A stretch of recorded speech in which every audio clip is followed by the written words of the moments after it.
So, standard method basically this way you can get easily the backdated device, right? Understood? But this is simplest way. If you want to explore the 2D material research, if you want to do something that is the simplest way to make a 2D material structure, you just need two methods, two process, one lithography, one deposition, metal deposition. That's it. But in the lithography, what are the things you have to be careful about that?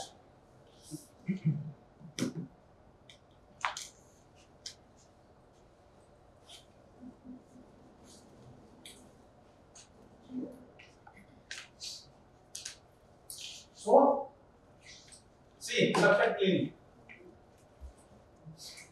If you do clean substrate before cleaning something like this, there can be a lot of contamination. Okay, before cleaning the surface, but if you clean properly, you will get the clean sample. This is microscope image. So basically, once you do substrate, there are so many cleaning methods. There are so many cleaning methods that you can explore separately. Okay, that are basically standard RC cleaning, which you can explore about that. Standard cleaning, but here basically we are doing some normal solvent cleaning. You can do explore IP and DI water, and you can clean it. But a standard cleaning protocol is something different. What things you want to clean? For example, if you want to etch metal or remove metal, you need a seed. If you want to remove a SiO2, you need a seed. If you want to use some organic contamination, you need a acetone. So different solutions are available for different cleaning. There's a separate domain for study that you can explore, but you have to do substrate cleaning, and then once you do the surface cleaning, you have clean substrate SiO2 or any other substrate if you want, then you have to do exfoliation and transfer. Okay. So exfoliation and transfer, I will already discuss in detail. I think Harsha has demonstrated you guys, right? We have seen the normal take the scotch tape, you can take the graphene or any 2D material, and then you can transform the substrate, and substrate will give you the SiO2 things. So, troubleshooting the previous things, you have to clean it properly. Here you have troubleshoot. What things we have to take care of here? See, you need a thin flake. If you are taking anything in the tape, mostly bulky things will be there. Thin flake, getting thin flake in an isolated area is very, very difficult. Always thin flake will come near some bulky area only. Edge of the bulky area will give you the better thin flake generally. But to get thin flake, the pressure which you are putting here, that has to be very, very optimized. If you put very less pressure, then nothing may come on the substrate. If you put more pressure there, everything may come on the substrate. And you have to avoid both cases. If you provide this press with lighter head so that all bulky part should not come on the substrate, few area and the lighter part should come on the substrate. So here there are many kind of things. So and the exfoliation if you do, one thing is some people used to heat substrate before exfoliation to get some thinner flake. You can try. You heat substrate. Some people used to exfoliate first, stick tape, then heat and then remove tape. That also you can try. Right? Some people what they basically they used to deposit some contents or something on the substrate and then they do exfoliation. Some metallic or something they used to deposit or some defect you can create and then you can do the exfoliation. There are plenty of papers are available on the exfoliation. Different method. You try it. What things will work better for you? That all depend on how your hands are. Which method is suitable for you? That's completely varying from person to person. Okay. There is no strict hard and fast recipe for this. If you do practice, lot of practices, then you can optimize yourself for the hand pressure, for temperature, and for some other things, and it will work for you. Okay. Standard methods are this only.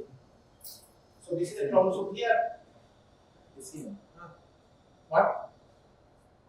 The question? Right.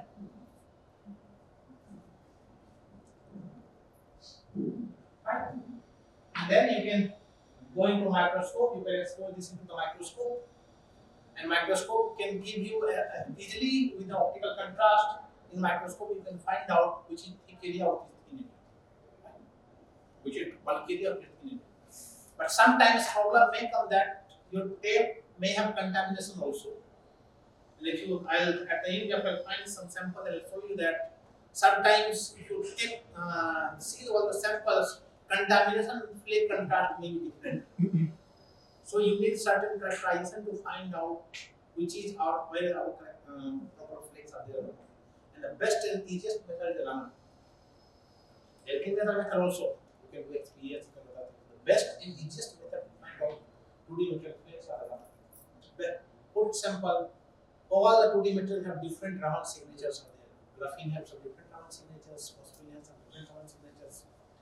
MOH2, other TMD have different Raman signatures. HBN have different Raman signatures. You do Raman, you see whether those peaks are coming or not. If those particular peaks are coming, it means that you have desired material in that particular place. Now, if you do Raman, Raman can give you different other things also. We'll have some short session on Raman tomorrow. Some short session or today also, and see if I have some time, then I can have about this. But through Raman, you can easily identify 2D material fields. So you have a surface clean, you have exfoliated it, you have observed the flake, bulk and thin contrast, and then you can have Raman. Apart from that, Raman can give you a lot of other information also. For example, thickness, especially for the graphene. Graphene, you can easily identify monolayer and bilayer just by seeing Raman. I'll show you that. Just by seeing Raman, you can identify graphene monolayer and bilayer. Initially, exfoliate and try to find out using Raman. Later, once you have a lot of practice, then by just contrast also you can see how many layers are there. But for that, your eye has to get trained rigorously. But initially, you need Raman to find out thickness. Raman can give you the flake roughness, surface roughness, defect, doping, all other information also, many other information also you can get in Raman. So Raman is a very important tool, especially if you are dealing with that new material. Here again, one troubleshoot, you have to be very careful. Getting Raman signature, many people used to do blunder mistake. If they are not getting proper Raman signature, they used to just increase the laser power. Don't do it blindly. If you increase the laser power, it will burn your sample straight away. Getting material signature and getting electrical characteristics are different things. If somewhere you are getting the signature, you never know that it will give you the electrical characteristics. Because for electrical characteristics, the material has to be perfect, proper. Your laser can burn the material partially, it can give you Raman signature, but later it will not give you the electrical characteristics. So control laser power properly. Do Raman with less laser power to minimize noise. You work with the exposure time and accumulation. Give enough exposure time, enough accumulation so that you get proper Raman signature. Okay. So microscope Raman, you can get the material, and then you go for lithography. You have a spin coater, hot plate bake. Whenever you go for spin coating, you have to go for hot plate bake. Hot plate bake, you have even lithography tool. We have in the CRF here, or if you have some other institute, you may have some tool, or then you can go for developer. Fine. And after that, we'll go for the deposition and discuss. So here, what is troubleshoot? I already discussed the main problem in the lift off. So your hot plate spin coating has to be very precise. Your thickness has to be very precise. Then every time, exposure time, develop time, all are so have to be strict. Because developing time, if you put more, it can be more over development. Exposure time, if you put more, it can be give you over exposure. So everything, all the steps have to be precise so that you can get it. And these all, of course, you have a standard protocol, standard time protocol, but these all things will come from the practice. If you are doing device processing, there is no alternative of rigorous practice. It's not a fine. Nobody can tell you, okay, you follow this sheet and you will get the device. No. They will be, for example, if I do something, I have some optimized thing. I can pass you those sheets you follow, but if you follow that, you may or may not get the device. Because once you follow, you have to do tune, slide here and there in all the step according to you. It varies from hands to hands. So to get a proper fat structure, you have to optimize all the process steps for you, and you should have your own recipe. I don't think that okay, he or she has a recipe, I can work one day, I can get it. Not at all. You do it and you the high chance that they will follow the system. Right? So all the steps you have to overshoot, troubleshoot, rigorous optimization, standard cleaning things only, then only you will go. And then you go for the deposition. So deposition means that I told you that after the lithography, standard thing is what we used to, we have substance, usually we used to put our wafer on the top, right? You can see that it's spin coated here the slot. And then metal we used to deposit from the bottom. Standard, all the deposition are like this, right? So metal used to go on the surface. So if you put your substrate directly, then what will happen? See, if let's say metal is deposited from this point, and if you go on the surface, central region can have more deposition, and other part area may have less deposition. So they will control, like they used to do rotation or they used to do some angle and all those things for the controlling, so that you can do in the instrumentation. But here again, don't go for over deposition, because if you go for the over deposition, then what will happen? This and this may get connected. If you go for over deposition, then what will happen? This and this may get connected. Deposition on this and deposition on this, and you can calculate all those things. And if this and this will get connected, then what will happen? No lift off. You will not get it. So don't go for over deposition. Similarly, don't go for under deposition also, because if you go for under deposition, then you will not get enough contact thickness, which also you require. Right? You need enough contact thickness. So you don't go for under deposition. Just troubleshoot. You don't go for over deposition. You don't go for under deposition. And once you precisely do all these things, then with proper troubleshoot problem, if you handle it properly, then you will have to be fed in your hand for the exploration. Right? And then somebody asked me what do we do with this FET? Of course, now you have FET now, because ultimately 2D material you have to enable for the FET application. So first you make FET, then find its characteristics. How different electrical characteristics, or if your optical device, then optical characteristics looks like. And then you see which is higher, which is lower. And if you find out, okay, which other property you have, and then you compare it with your desired property. If you will not get a desired property, then you do for the material engineering, for the device engineering, for the processing to improve those things. Right? Till this point understood? So you have this your FET in your hand.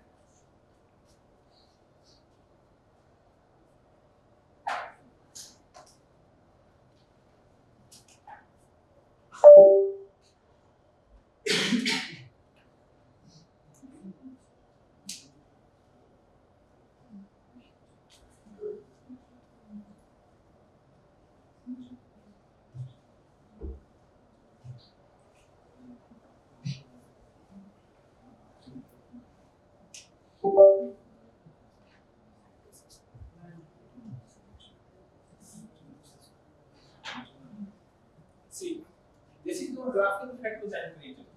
This is a standard pancake graphing FET. Okay. You ignore about this I will discuss later.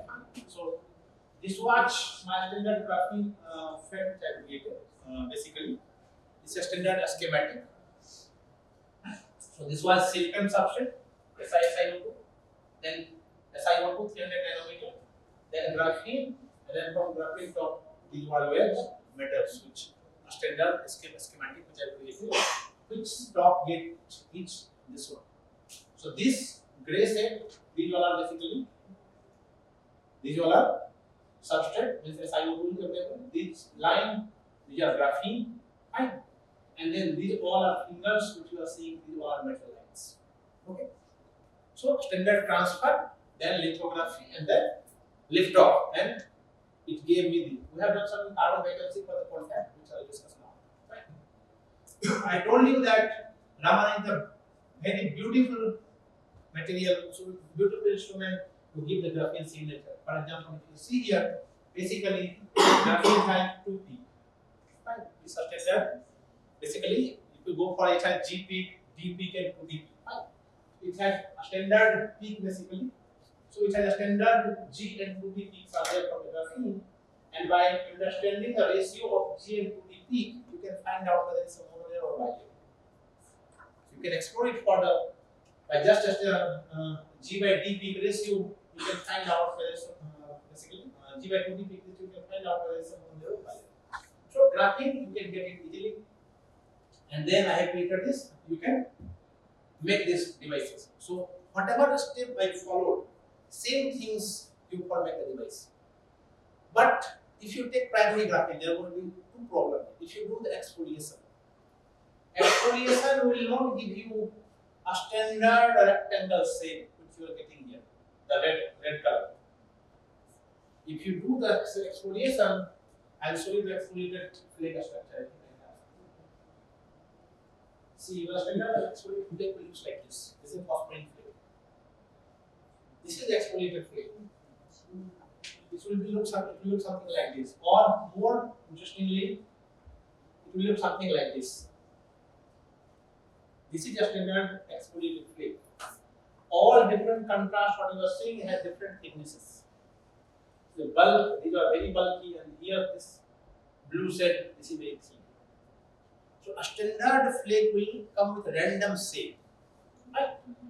But I'll discuss tomorrow. If you want to extract the contact resistance or something, you need nice rectangular shape to make the TLM structure which I'll discuss tomorrow. Right? So, if you want for a specific general fit, you can make by the process flow which I have discussed. But for a specific application or a specific investigation, you may do further processing or you may do further engineering during the process flow. So there may be multiple steps in the devices. For example, to reduce the contact resistance. For example, if I want to make this kind of pattern properly, nice rectangular pattern if I want, then what I have to do first? First, whatever flake graphene I have exfoliated, first I have to etch graphene. Right? Our etching means what we etching if you go, then there are way to etching and dry etching methods. Generally, by using dry etching method. Dry etching method means you have sample, you have plasma, ion bombardment you do random so that it will go and it will collide with the material and it will remove the material. This is normal standard method. But once again, all the process whatever you are doing, if you do, collagen can happen all the places. Because you don't want to do the collagen at all the places. You want only at specific places. So you have to do masking. Again, if you have to masking, then you have to go for lithography. Right? So before metal deposition, if you want to etch the graphene, you need to first level lithography to etch the graphene or any other 2D material also. In this case, what will happen? In a standard process flow, after getting the transfer, first we have to do lithography, the whatever PMA part we discussed. PMA part will be the same, spin coating, then exposure, then developing.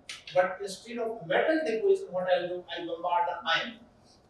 If I bombard the ion, that will remove the graphene from the remaining area. What I will do, we have exfoliated shape, we will create PMA pattern in this area, we will remove ion. We'll keep PMA pattern in this area, we'll remove PMA pattern from the other area from the lithography, and we'll do the lithography, we'll do the ion bombardment so that other things can get removed and we'll get a nice pattern. And those bombardment, those things you can remove easily by oxygen plasma or argon plasma or anything else. So etching will be required. So etching is not required always, it requires study to study. What kind of study you want. Based on that, you can decide whether etching is required or not. Right? If normal investigation, just you want to see the fit characteristics, etching is not required at all. Whatever I discuss, you can make it to give you a nice fit structure. But if you need some rectangular pattern, first with the contact, also with the channel, then etching is required. Right? Similarly, second thing I discussed here that contact resistance. Usually one is putting which is very high contact resistance. Right? And Schottky barrier, I discussed already that in noting your control, you can by choosing certain metal, you can minimize the Schottky barrier. But you have to do something to reduce the Fresnel barrier. If you want your metal to be closer to the material, and that closure is only possible if you somehow you manage to have certain bonding between metal and the 2D material. And metal has the dangling bond in this direction, but 2D material does not have any kind of dangling bond. So one standard method, what we can do that you create some vacancy in the 2D material. If you create certain atomic vacancy in the 2D material, let's say if you attempt, so let's say graphene, one carbon atom each connected with 3 more carbon atoms in the graphene. If you remove this carbon atom, then what will happen? 3 unbonded orbitals will be here. So there can be 3 unbonded orbitals are there, so which can overlap somehow with the metal, right? And it can get bonded. So we have rigorous study with this, and DFT we did. So DFT are not they put here for your confusion. So we did it, and after DFT investigations, we have done it. And what we did basically, before the metal deposition, here, as I told you that after creating this, you can do the metal deposition. Before the metal deposition, we do partially ion bombardment so that some kind of defect will get created. So we did the partially ion bombardment, so defect will get created, and then we deposited metals. That's why we were seeing that we have created defect using different kind of bombardment, like argon plasma or oxygen plasma or any other plasma also you can bombard the problem. So this is for creating dangling bond. Good resistance. So basically you have created this, and then you have deposited metal over that, and you can see that you have very nice pattern, like without any time in any voltage. If you measure the current, then with pristine have less current, and all other deposition techniques have more current. This is a detailed study. I will not discuss about it. Just one example I gave you that additional process you have to include based on your what kind of research you are doing or what kind of investigations you are doing. Different process you can incorporate for different engineering. For example, another study technique. Finding suitable dielectric, that also will be very challenging. So what you can do? To study the dielectric property on the contact, or on the channel. What you can do? You transfer graphene on different dielectric. Instead of SiO2, you can transfer on SiHFO2, you can transfer on sapphire, you can transfer on Al2O3, or you can transfer on different dielectric. And then make the vector structure and go for IV characteristics. And you compare IV characteristics of different devices. IV characteristics how to do that, we'll discuss tomorrow. So you do the IV characteristics and you will compare the IV characteristics of different FET on different dielectric. And then you can compare it. And you can see which dielectric is better for the graphene, which dielectric is better for phosphorine, which dielectric is better for the TMD. So because dielectric, whatever you are putting, that have interaction, that have also a significant role in the channel property. Because ultimately carrying a flow, they can scatter by the dielectric also. That is also a separate field of study. Fine. Similarly, another study what people are doing, they used to transfer through those things, right? For the gas sensing. If you want to study about the gas sensing what you are doing, that you have FET, you have treated FET, right? You have this FET structure. You can put this FET structure in certain chamber, okay? And then you do the IV characteristics and flow some gas. So what happens if your gas will flow through the surface because the surface is exposed? If gas will flow through the surface, some gas may get interacted with the surface. It can absorb over the surface. If it will absorb over the surface, then its channel property will change and it will change your current. If by flowing gas you can sense that your current is getting changed, you can convert it to the sensor. That's it. So sensor work research people are doing a lot in this field. Means you make a standard FET structure, put in certain chamber, flow gas and see whether your IV is changing or not. Right? This can give you sensing work. Optical response. Like gas exposure, what you can do the IV characteristic, you shine some light on the channel. And if you see if light will fall on the channel, what kind of IV characteristics you will get based on that you can do the optical response study. So optical device you can make like this. So once you have device in your hand, and once you know the characterization method, then you have plenty of opportunity to explore. It all depends on which problem you are working. What things you want to improve? You want to improve contact assistance, or you want to improve channel property, you want to improve ticker response, you want to use RF property, all those things. It all depends on just characterization. Whatever field you want to explore, learn most of the characterization, you can explore it. Okay. Question to this point. Any question? Different dialects we can use as you said. Yeah. You said we can explore different dialects. Yes. So what actually is the ideal property which we are looking for? So this is a very good question once again. So basically, he asked that which dialectic property we have to explore.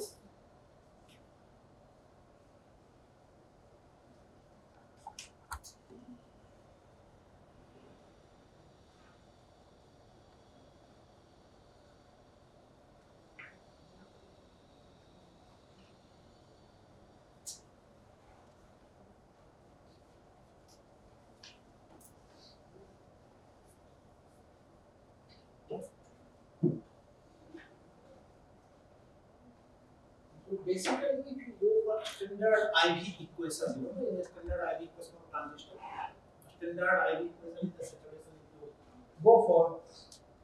So IV will depend on many things, something like what I do, mu, COX, W by L. Is it confusing? Huh? So in the saturation.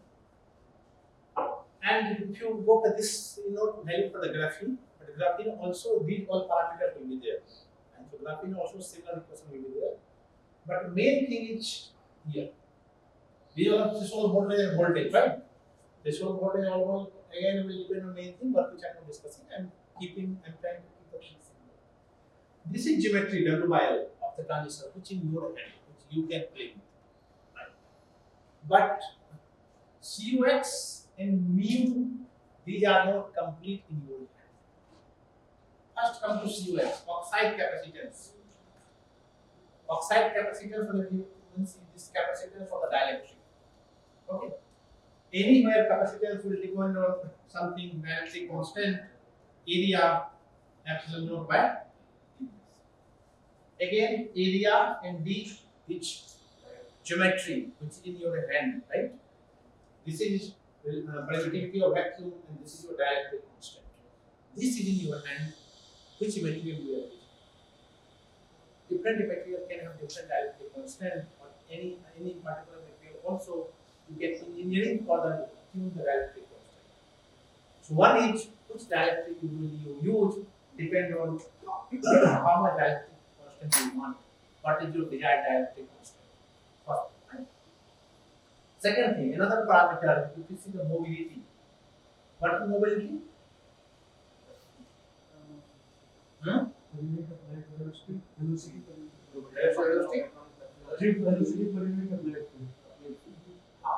Theory wise, paper definition like this. Tell me the understanding. You have to explain mobility to a 10th class third student. How fast material is transforming? How fast? Material is transforming. Material is transformed. Here we are talking about how fast carrier is charging. So basically,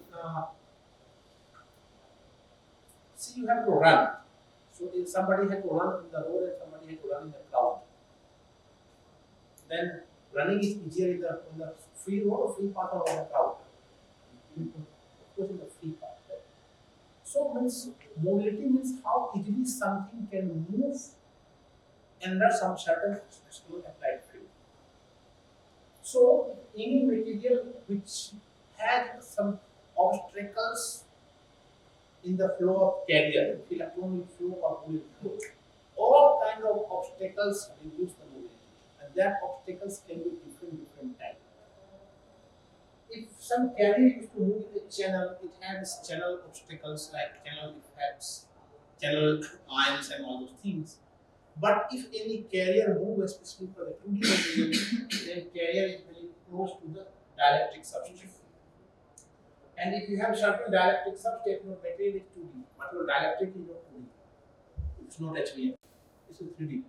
So again, material does not have dangling bond. Again, dielectric had dangling bond. So this is the material, this is dielectric. This had dangling bond, right? Because top surface dielectric is not bonded. It's a 3D structure. And over that, your material is there. Right? So this dangling bond again can trap your electron of 2D material. So or interface, the interface trap a DC separate field. Similarly, if your dielectric has defect or dielectric has certain ions that again can pull or push your channel electron or channel holes.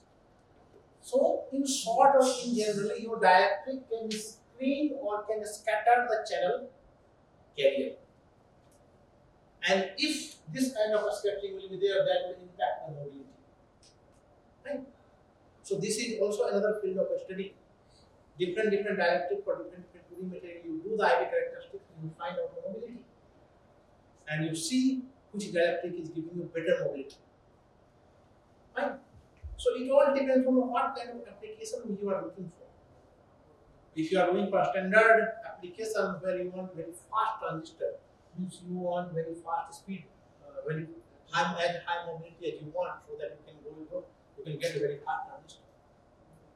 Okay, but if you are working certain optical domain where transparency is very important, then there you see with the A, which material can give you optimum resistivity with the transparency, so that you can go for optimum optical things, which whatever you want. It all depends on the application. Any other question? Sir, G by D peak will decide the number of layers. It is G by D peak. G by D peak will tell you the monolayer and bilayer. Monolayer or bilayer. Is there any specific value for bilayer or monolayer? So greater G by D peak is basically G by D is greater than 1, then monolayer or less than 1 bilayer or reverse way. I forgot that. But reverse way. It can be either reverse way or this. Means it's greater than 1, then it's monolayer or less than 1 bilayer or vice versa. That is It depends on one. Means value is either one or I think I less than one or greater than one. I have that data. Just previous slide. So 14.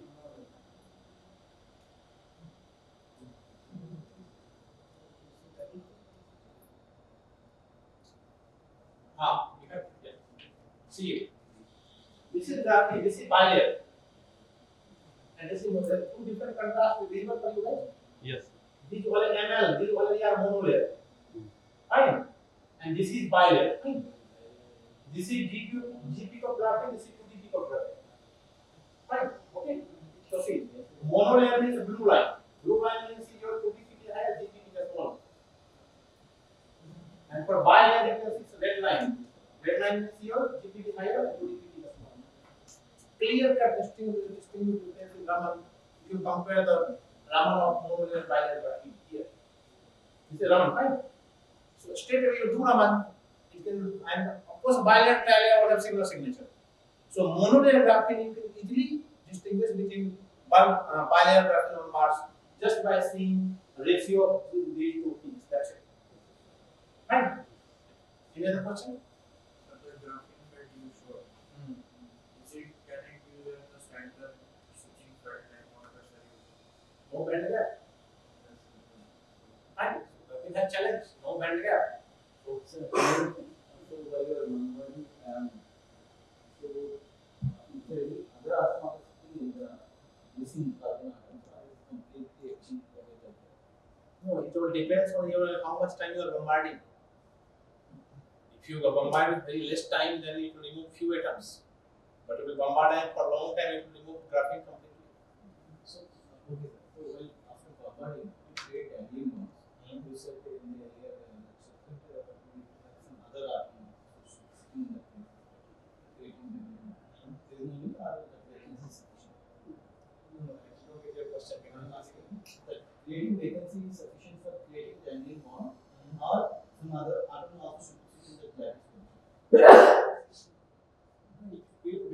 vacancy, then nearby atom of the vacancy is not bonded now, right? So other way I will go as it.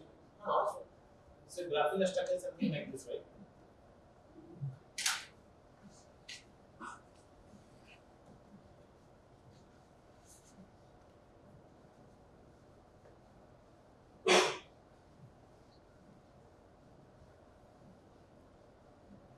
If you make graphene structure, it's something like this.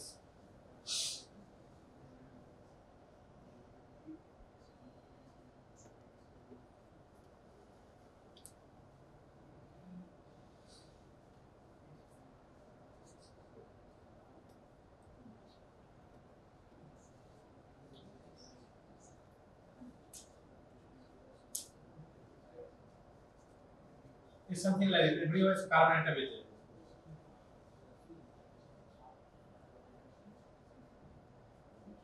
In all places you have carbon atom.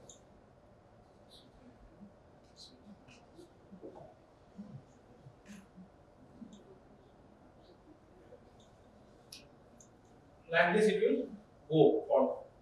Now you see, if you remove this carbon atom, for example, what will happen? You bombard certain ion, and let's say it will remove this carbon atom or two carbon atom it will remove. It can remove one, it can remove two, it can remove many also. Let's say if you remove these two carbon atom, then what will happen? See, this carbon atom dangling only here, this is not bonded, this is not bonded, this is not bonded, this is not bonded, right? These are dangling bonds, right? So you can metal approach, then it will try to overlap with the metal. It will not give you 100% bonding, but it will give you better than the previous condition. Better than the previous condition, there is no dangling bonded at all. So interaction was less, interaction is more. So in that between the bonding, the metal atom will come.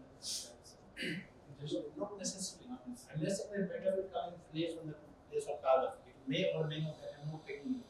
We don't have any factorizing evidence. I am saying a probabilistic that it can interact more, its chances of interaction more in this condition, because now since you have dangling more, it can interact more with the metal. If you interact with more, then it will approach further. I'll show you, and I think a lot of questions, and tomorrow I'll show you some DFT result. We have some DFT result, where I'll show you clearly the distance and all those things. Tomorrow I'll show you. I did not include today, I didn't, but I'll show you that DFT result. You see, I think I don't know now. Tomorrow I'll show you that. Okay, clear that if I remove the vacancy, clearly it can close the file. So I'll show you that. Sir, if we are not making better contacts with the graphene in an inert environment, let's say oxygen is also there. So oxygen can sit in that place and it can justify the valence. Yes. So we have to make it in as much inert as possible. Correct? It's very correct. So basically, what he is saying that on the moment you create the vacancy, then before putting the metal, we have to maintain the inert environment. Otherwise, what will happen? Oxygen is also very reactive. So it will come and will get interact with this point. And we have DFT result for that also. We actually, in fact, we check that. We have DFT result, we have surface, we bring oxygen did not interact. Once we want to create a vacancy, oxygen is interacted with that. We have that result also. So nothing doesn't always carbon is connected. Fine. So what basically you can do two ways. Either you do the create vacancy and quickly you transfer into the deposition chamber, or another method is you do the vacancy and deposition in the same chamber. So if you go for a standard deposition, metal deposition, so a standard metal deposition unit, it has one gas line also in the metal deposition chamber. What that gas line they used to give, usually they will provide to clean the surface cleaning for to clean the surface.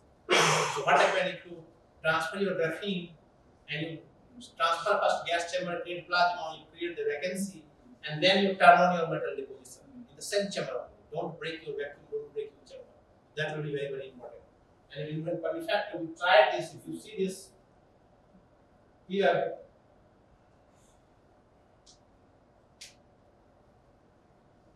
this you are seeing oxygen, argon, passing inside metal evaporator. You are seeing this metal, right? This was the same metal. Then inside metal evaporator only, we pass the oxygen and argon both the gas so that plasma should get created and that remove knock off then we get the mineral information.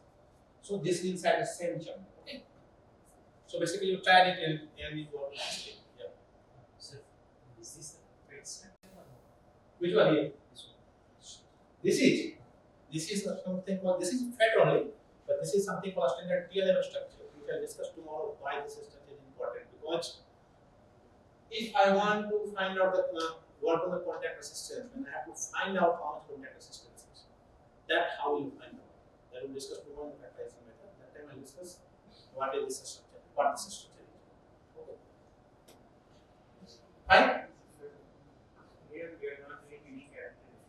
Simply we are telling that the exposure to heat, the weighting is here. But how can we ensure that intake is exactly the vacancy or any other thing? This is also a very good question. So basically, defect can be any other things here, but since here pre or post, we tried for the vacancy only. Pre or post, we tried for the vacancy and graphene D peak. If you see here, basically more and more graphene D peaks are there. With this graphene D peaks are there. We assume that it's mostly carbon vacancy, but yes, whatever C is correct. We should do more characterization. But since here result was matching with DFT, we tried for the vacancy only, and after that once we do the contact resistance, we saw significant improvement, so we thought that this is vacancy. But whatever is very correct that you don't assume anything by yourself, because Raman D peak means it can be any kind of defect. Fine? It can be any kind of. Ideally, I should go for further analysis like XPS or any other thing. But problem, but why I did not do about that, because if I go for that, more air exposure, again more oxygen can come into system. So we cannot break the vacuum much. Right? So we have to limited resources to characterize. So earlier when I asked Ayan about this, this is what I want to ask. Ayan, Mantu are there, right? Ayan, Mantu, those Ayan something is important. Yes. That's what I want to ask. Yes, I am getting So that's but explains hold on. You see here, and you see that we another method to try with the EV compartment also. Electron beam also bombard. In that also we have lateral effect. the EV also. You see here, I have tried with EV also. EV also, and you see here, EV much better also. EV means green line. Green line also we get the significant. So we tried multiple methods. If some iron will sit there, then that will not come for the EV. We try to create defect using different methods, and different methods give the similar result. That's why I concluded that yes, proper vacancy is getting created. So, otherwise, EV will not give you the same result. Okay, but EV also was giving you the same result. One method, one method. Multiple method is giving you similar result. Means whatever you are thinking is correct. Any other question, or shall I go further? So just I'm giving you basic overview how to make a FET and how to do different investigations so that you can have certain glimpse to explore this field further. Okay. Any other question? Yeah. This I discussed tomorrow. So basically, phosphorine. Yeah. So basically, we understood what was the graphene and how we can make the devices and.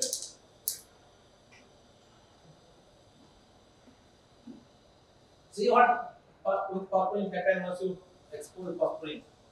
Just phosphorine flake I exfoliated, I kept in the environment and captured picture different day. See what is happening.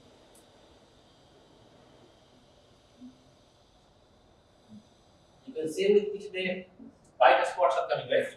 These are basically phosphorus oxide degraded. So in ambient it's degraded. So up to how much time to degrade? How much time to degrade? And even day 1, day 2, day 6, you can see that. And it's visible in from day 1 onwards. So basically it's start degrading. And this is my point. Handle phosphorine, you have to handle very carefully. So if you want to explore phosphorine, first thing, do exfoliation and passivate with something. Right? After that passivation you are doing PMA. You just PMA coat, PMA is everywhere. So you did this and we are going to save something. You see that this was degradation in the ambient, but if you put it with PMMA or a denominator, no significant degradation. So first troubleshoot, if you deal with phospholine, and what you have to do, you have to put with PMMA. You do exfoliation and you do PMMA. Right? Then you can be able to see. But then another challenge will come. Now, after the exfoliation and putting PMMA, you have to find out thin film, which is thin film, right? Because still nobody, I think, promising nobody has drawn the phospholine, no civil. So you have to do exfoliation. Now, without PMMA, you can easily find which is bulk, which is with different contrast. But moment you coat with PMMA, you can go and try. Take any sample, coat with PMMA, PMMA is transparent. And then try to see the flake through microscope. Everything will be gray shade. Everything will be gray shade. Earlier, in good microscope will give you different contrast. Something will be yellow, something might be pink, something might be blue. You can see here different thickness and different colors are seen, right? This blue, light blue, yellow, gold color, and then after that some gray shade also may come. So, good microscope, you can see different thickness and different color. But the moment you coat with PMMA, everything will be gray shade, black. So, finding thin flake through PMMA will be very, very difficult. That needs rigorous practice. But you have no other choice. You have to do it because otherwise it will get degraded and phosphorus oxide will come on the surface. It will do without exfoliating. Understood? Right? So this is the important once you handle with phosphorus device. So do exfoliation, exfoliate PMMA, and then find out thin flake. At least find out flake. So flake you can find out easily by using Raman. You have Raman. I told you that all you are finding out flake, the simplest way method is to do Raman. So graphene has standard 2 Raman peak. Phosphorus has standard 3 Raman peaks. So if you see these are known as A1G, B2G, A2G. These phosphorus flake peaks are there. Standard known as A1G, B2G, A2G. Why silicon peak here? Because phosphorus flake I put on the silicon dioxide. If you do Raman, then it will give you silicon peak also. Right? So A1G, B2G, and A2G, three peaks will be there. Then it is a phosphorus. Now again, from Raman you can find out thin and thin flake. Those are different investigations area which you can investigate differently. But you can find out flake here. So we did it. We find out thin flake. Once we found the thin flake, rigorous practice, then what you can do, again we can create a backdated FET. So we have written the backdated FET. This is your phosphorine, these are the metal contacts. Fine. These two are the metal contacts. So after finding out the thin flake, what you do? You already have PMMA on the top. Just you do lithography quickly. You got my point? We have already coated earlier. We found out the thin flake. Just you do the lithography and you remove it. Right? And then come for the characterization. Now, during the characterization, you don't have PMMA on the top. So again, there is a risk of your material can get degraded during characterization. So what's the method? Either you go for the vacuum characterization, immediately put your, if you have a vacuum probe station, then you put your phosphorine flake into the vacuum probe station and you do the characterization. But vacuum probe station is not available everywhere. So it becomes costly. Right? Everywhere it's no sir. What's other solution? What I tried basically, so what I did basically, I put phosphorine flake. Moment I take out the desiccator and put phosphorine flake, I've blown the nitrogen gas there. Nitrogen is inert gas. What happened? If you put phosphorine, if you blow nitrogen gas, it will remove all other gas, ambient gas from that particular place. And nitrogen gas is not reactive with phosphorine, which results in reactive. So it removes and it's protected our flame. So if you don't have any vacuum probe station, then what you can do, you blow inert gas there. That's very cheap. You can get in the market. You can do that. Argon is costly, so don't go with argon. Go with nitrogen. Nitrogen is cheaper at almost all the fabrications lab and nitrogen cylinders. You can just pick a pneumatic pipe, just full nitrogen gas. So this can be another troubleshoot. So we did this and we found out the characterized what promising ID there and we did. So this way you can handle with phosphorine, precautionage, flake identification, and then characterize in both places you have to do the precaution, then you can handle. But still you cannot handle more, but at least few days you can save your flake and a couple of times measurement you can do and you can do your exploration. Question from this.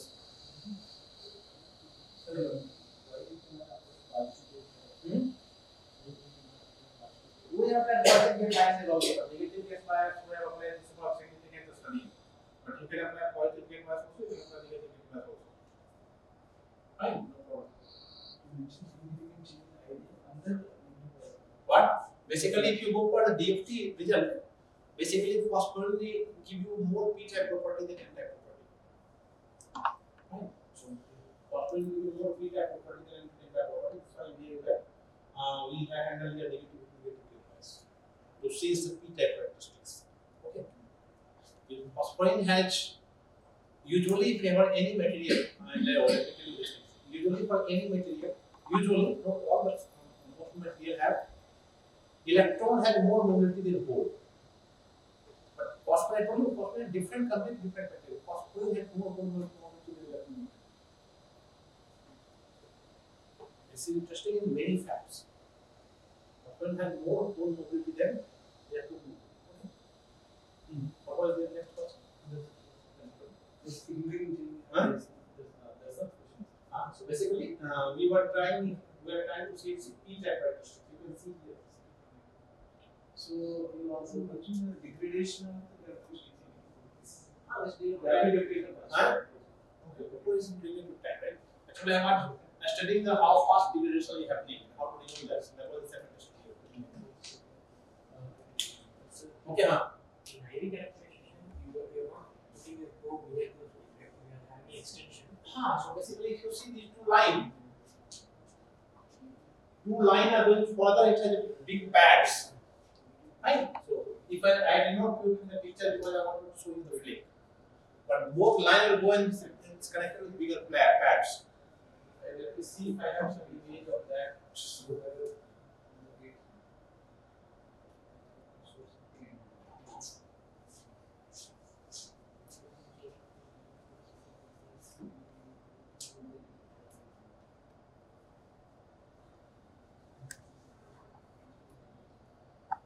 Well, I don't have here, right? But I'll show you. Or first, did you on demonstration? Did you show them the pad device structure? Did you show them? Do you remember the demonstration?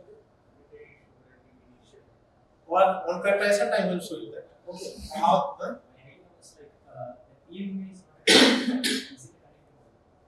No. So what we can do is like after exposing the metal, after lift off process, by any chance again we go with EMA and we move on the pad of the other part. So we can do Yes. It will work. It will work. Certainly it will work, but if you have another problem with that, your PMA is in contact with the channel. So PMA will provide additional scattering in the channel scattering. Understood? So it will not give you ideal phosphorine characteristics.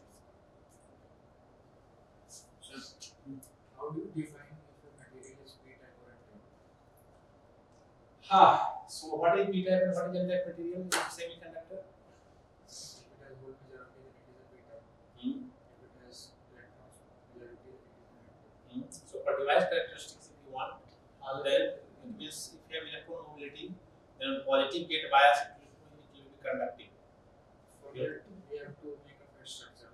Characteristics. So every time to justify the material is p-type or n-type, we have to use fresh structure. No, there are certain all bar measurements. There are standard all bar measurements there. But if you are in electrical engineer, just go for PET fabrication. Because all bar measurement again you have to see all bar structure.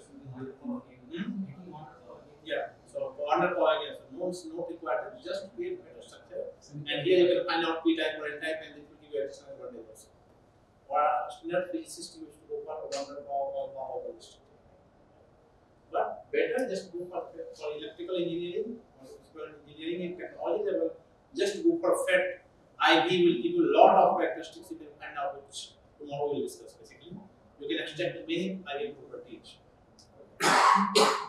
Any other question? Yeah, so handling phosphorus is very, very difficult, and those are the troubleshoot you have to especially take care once you are doing any kind of research in the first place. But phosphorus is a very beautiful material. I'm really telling you, especially for optical research, please try it. Right? You can think that you have a material in which if you reduce number of layer, its band gap will increase, its direct band gap. So we can find out wide range detector just by changing the material thickness. That's it. Nothing else. Single material, different thickness, different band gap, different detector, different optical detector. Then we have TMD. This is discussed more. Then we have TMD.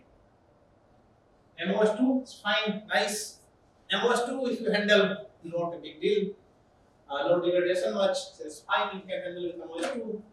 So usually many MOS2 people are, many TMD people are working on, but standard are basically people are, especially for the electrical point of view, not discussing about optical point of view. Electrical point of view, people are working for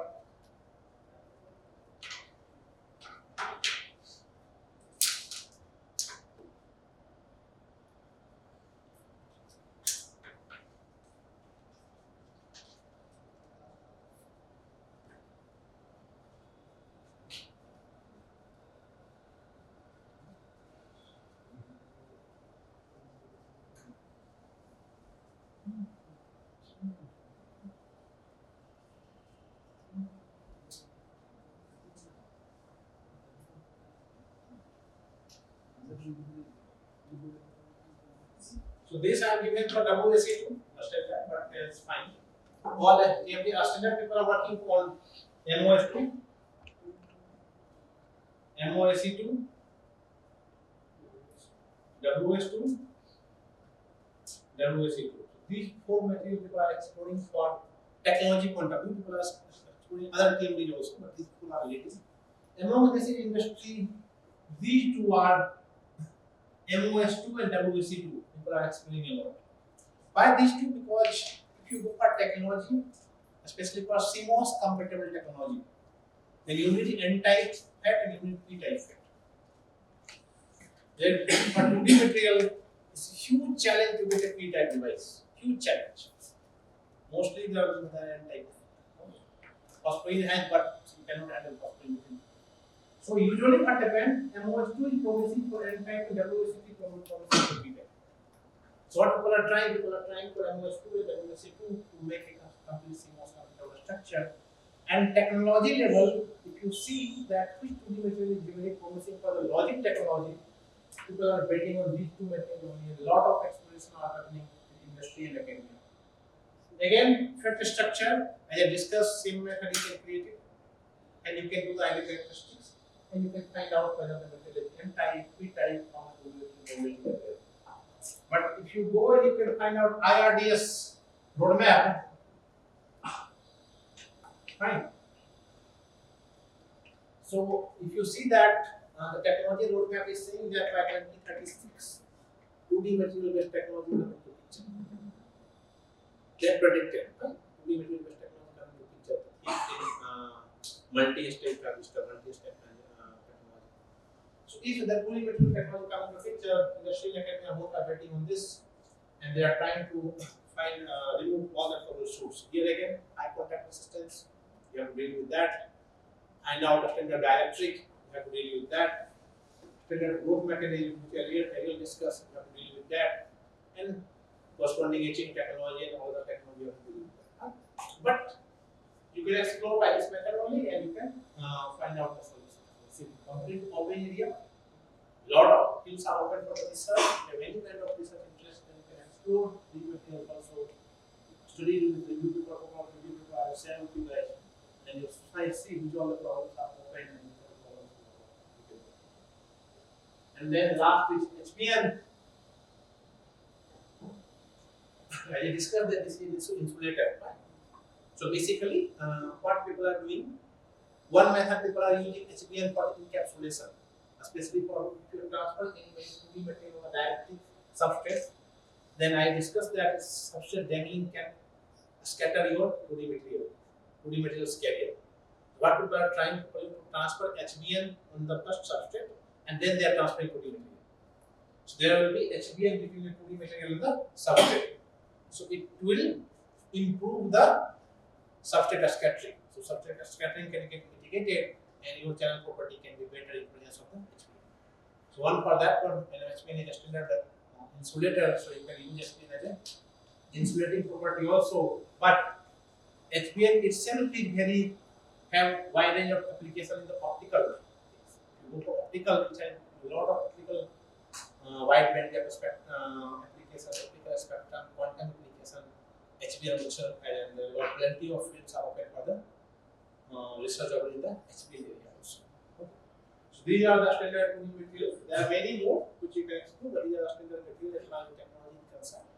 So you will learn how to create the pattern structure, how to make different pattern, how to get the things, and then we'll discuss how to do the triation, and you can find out the result for the. Any question in this one? Yes.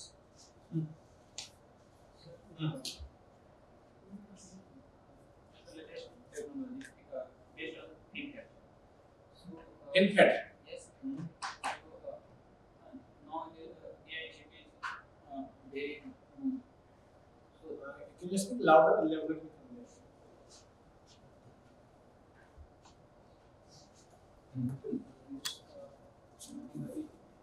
AI chip is very AI chip you are saying. yes. AI chip means the chip which is used to train the AI. Yes. Okay. So it is very fast. Then into food is a this graphing Complete purpose is nothing, just AI chip you are doing. See, future anything can be possible, but now for AI chip to train anything, you need logic chip, where you can have a standard on and off. But graphene doesn't have band gap. If you see the characteristic of the graphene here, IDVG, you see that if I have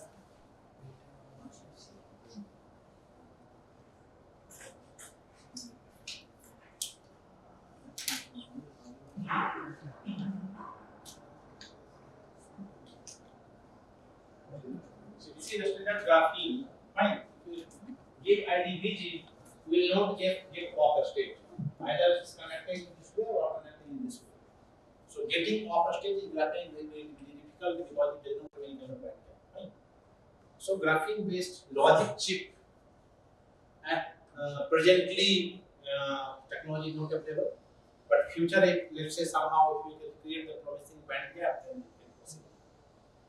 I'm not denying that it will not be possible. It can be possible, subject to if you develop certain technology to open band gap in the market. Okay. Any other question? You understood, right? Any other question? So, electrical optical band, are they anisotropic in nature or isotropic in terms of in plane? First of all, he's asking about electrical and optical band gap. Right?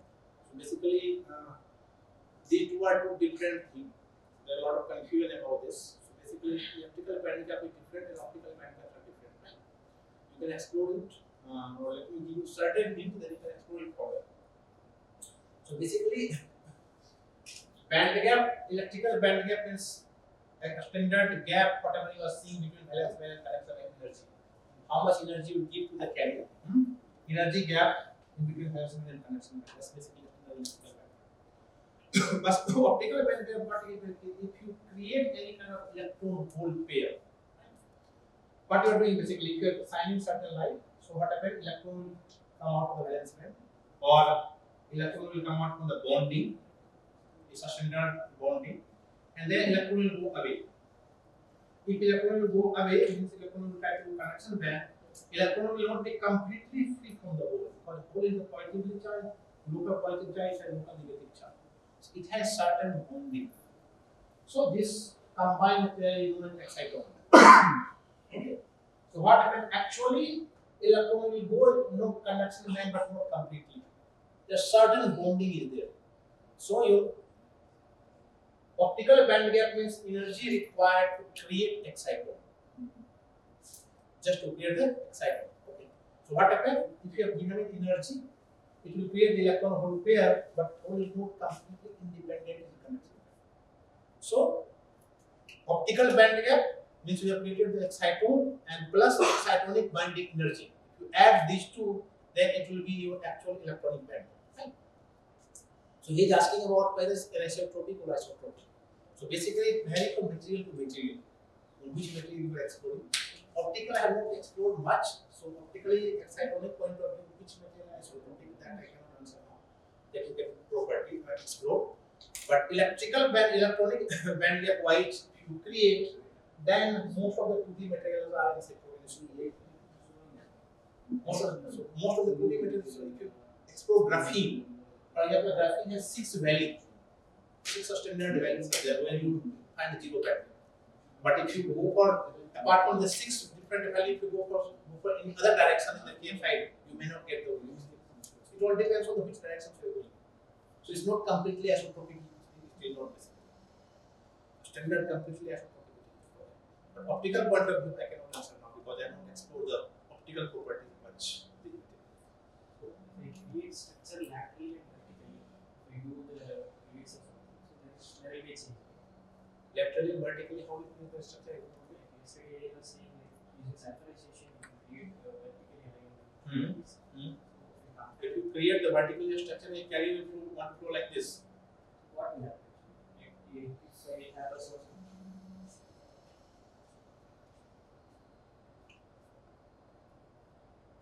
Tell me. So I have two structures. In one case I have vertically aligned with KB. Other case I have a lateral. And I'm putting my electrodes on top of each other. So, but if you have vertically aligned TMD like this, and you put electrode like this, then again carriage is flowing parallel to the plane only, right? And this case also if you have this electrode like this, carriage is playing in plane only, right? If I do the edge contact here, it is fine. But if I do the top contact, there is a 1 over C in this case. So here also through edge contact. There I'm giving edge contact. So edge contact will give you better contact resistance. So as far as contact resistance is concerned, edge contact may give you better contact resistance, but may give you. Problem is that if you do the contact resistance, then you should have enough contact area also. And the contact area is something known as transfer length. You can explore about that. So not only dangling, you should have enough contact area also. So edge contact will not provide you enough contact area, but top contact will provide you enough contact area. That is very very important. Okay. This will come into picture. Lattice mismatch, and I told you metal and semiconductor will not be big deal, but metal or decorative later is amorphous in nature. So lattice mismatch is not a very big deal at the metal and derivative contact. Lattice mismatch, if you the big concern was to bring two crystalline material together. So there is it has its own as a structure, it has this metal has its own structure. Decorated metal is amorphous in nature, so it can get aligned based on the other material. So let's go back to substrate case. Substrate and PAP junction. There, lattice mismatch will come. Yes, understood. There will be strain. These are kind of problems to handle.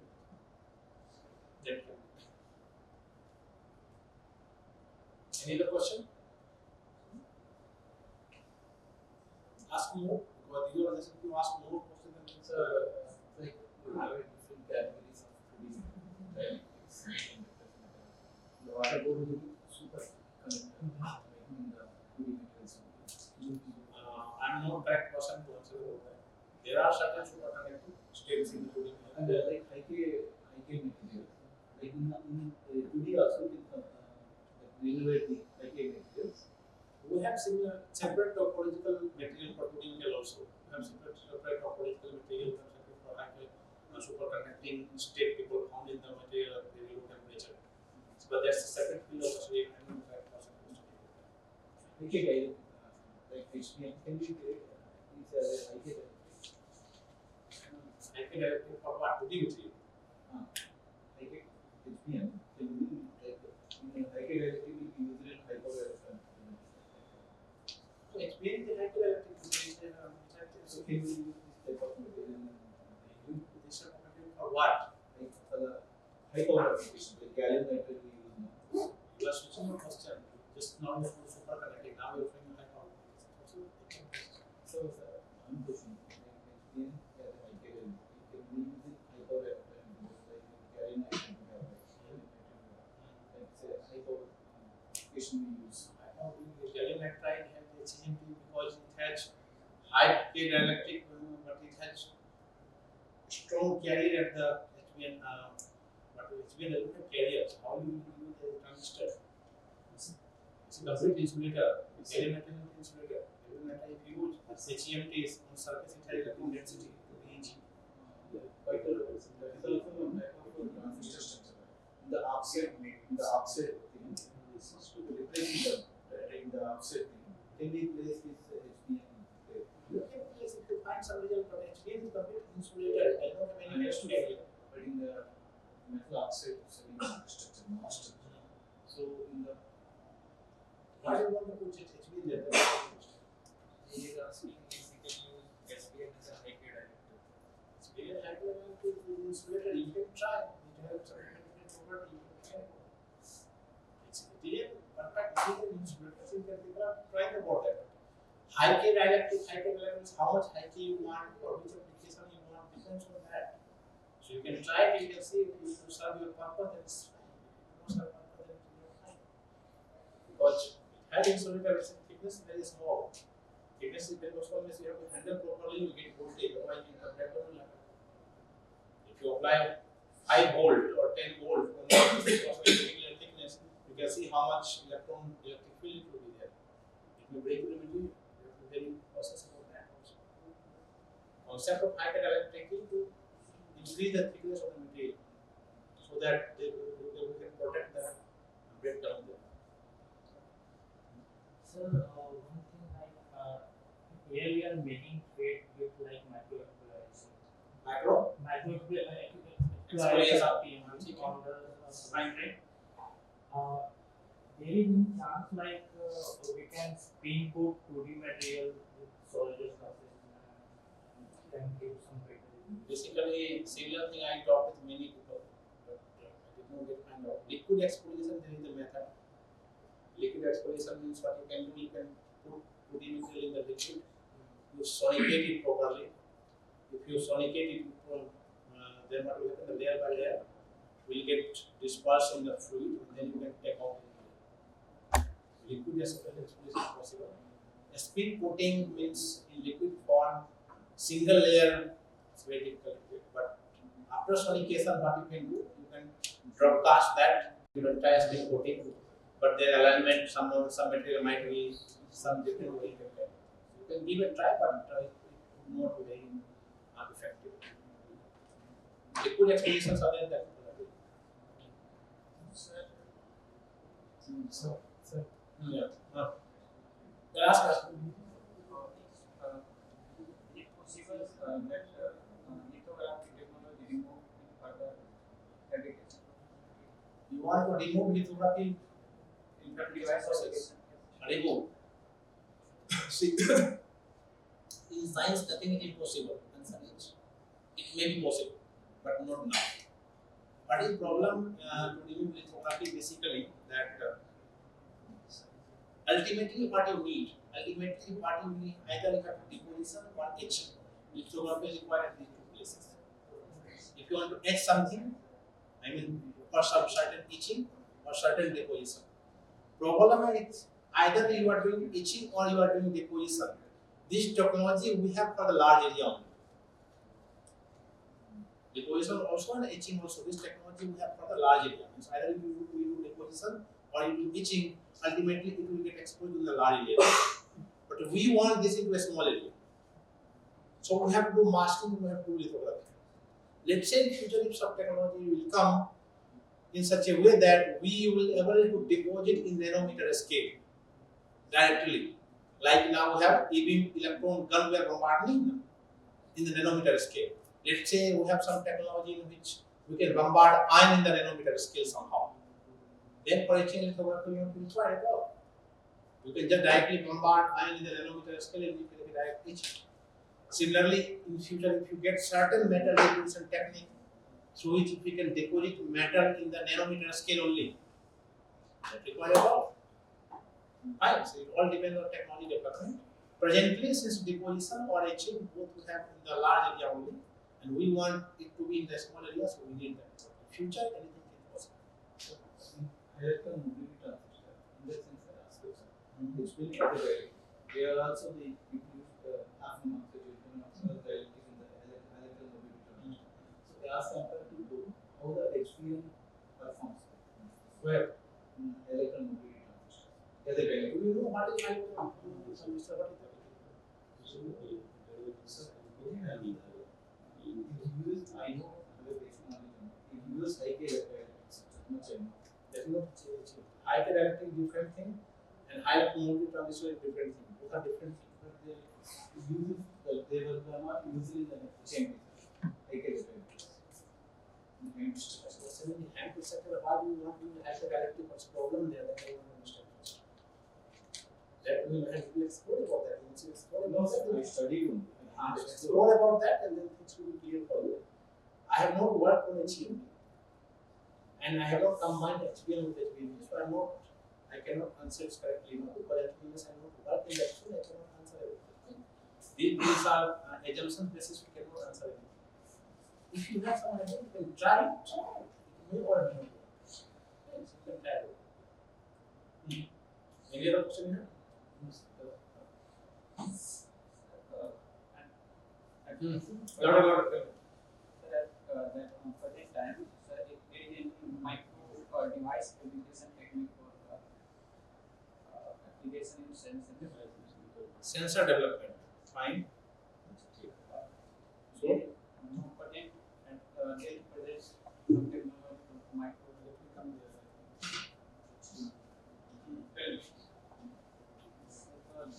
some technology for micro device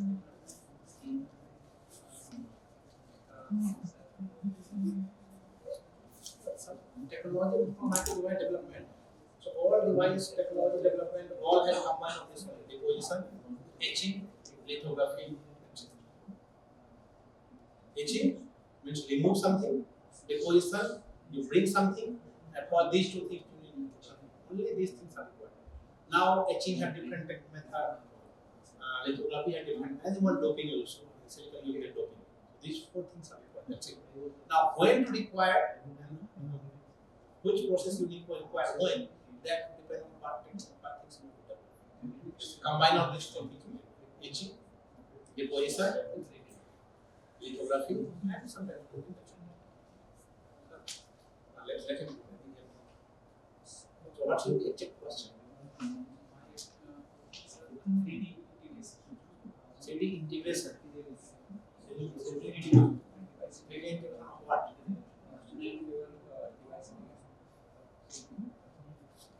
Device layer by layer you want to step. That you need multi-stage lithography. You make one layer, again you need to do lithography. Make second layer, again you do lithography. So standard in industry, if you see the standard fingerprint technology, I think advanced fingerprint technology has 90 stage lithography or 70 stage lithography. So multi-stage lithography. Step by step lithography, you do etching, you do deposition, you get it. Yours?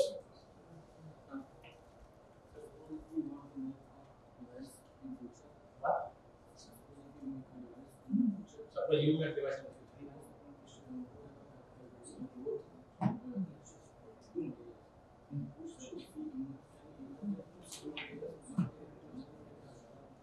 You might mix 2D material to 2D material. There is something called Genesis structure. I think they have discussed that. People are trying that. Genesis structure. So one 2D material cannot mass the growth only. So during the growth time, you say there are certain gas which is required to grow immunity, and certain gas which is required to grow WS2. But the structure of WS2 and WS2 are similar. What they are doing, they flow all gases together. So it will be mix up and WS2 and WS2. So people are trying to do those things from time to study this.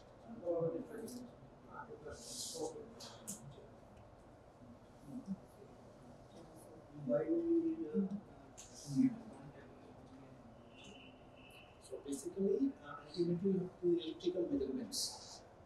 Electrical measurements you do, then you have certain electrical instrument, so which will flow the current, and current will flow through metal. Your instrument going rather, right? Semi-conducting transistor for the current. Ultimately, somewhere you have to connect with the metal wire. So if somewhere you have to connect with the metal wire, then you need metal contact. Otherwise, how metal and integration of metal and metal. Somewhere you have to integrate with those FET or those channel to 3D world, which is in metal. So you need metal contact. Otherwise, you cannot flow current through them. You have to flow current through them. Understood? Any other thing? Any other question? Anyone else? Okay. If no more question, then we will stop here. And next session will be on quantum ETK and so on. There is some issue in the license installation. Resolved? Done? Okay, fine, that's done. Then next session, all of you bring your laptop. Right? All of you bring your laptop. Then one person for the microsystem integration, integrated microsystem or something. We just announced this name. So basically, we will help you how to install quantum ETK, how to use quantum ETK, and how to study different things using the quantum ETK. So this will be a nice experience, installation and 2D usage.